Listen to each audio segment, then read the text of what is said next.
Police inspector मंजूर चौहान की नमाज जनाजा अदा कर दी गई। नमाज जनाजा में डीपीओ मुंतजिर मेहदी समेत अहम शख्सियात और हजारों अफराद ने शिरकत की। मजीद तफसीलात बता रहे हैं सुधीर अहमद भुट्टो। पुलिस इंस्पेक्टर चा मंजूर अहमद चौहान की नमाज जनाजा कोट सब्जल में अदा कर दी गई, जिसमें डीपीओ रहीम खान मुंतजिर मेहदी, एसपी इन्वेस्टिगेशन जाम अहमद फराज, एसडीपीओ जावेद अख्तर जतोई, हाफिज खिजर जमान, चौधरी अब्बास अख्तर, एसएचओ सैफुल्लाह कुराई, अजहर इकबाल, असलम खान, असदुल्ला मस्तोई, जाम इजाज अहमद लार समेत अहम शख्सियात, पुलिस अफसरान और हजारों अफराद ने शिरकत की। मरहूम की रूह को इसाले सवाब की गर्ज से कोलखानी जुमेरात को उनकी रिहाइशगाह पर कोट सब्जल में अदा की जाएगी। दुआ 11 बजे होगी। इंस्पेक्टर जाम मंजूर अहमद चौहान एक जिंदा दिल इंसान थे, जिन्होंने हार्ट अटैक से चंद मिनट पहले अपने दोस्त राजा आसिफ जंजुआ को जो वीडियो व्हाट्सएप की वो JNN न्यूज ने हासिल की है।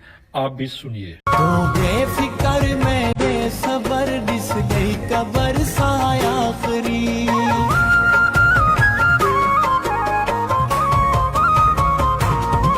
तो बेफिक्र में बेसबर दिस गई कबर साया आखरी, तरते नजर मुक गए सफर याथे जफर साया आखरी, अपने हथी आन के अपने हथी आन के कफनी पवावन दोस्ता,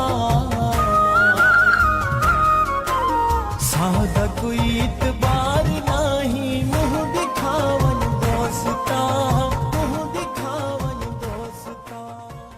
उनकी अचानक और नागेहानी वफात से जहां पुलिस को गहरा सदमा पहुंचा है, वहां हर आंख अश्कबार है। कैमरा टीम के साथ सुधीर भुट्टो, JNN न्यूज, रहीम खान। बहुत शुक्रिया सुधीर अहमद भुट्टो तफसीलात से आगाह करने के लिए।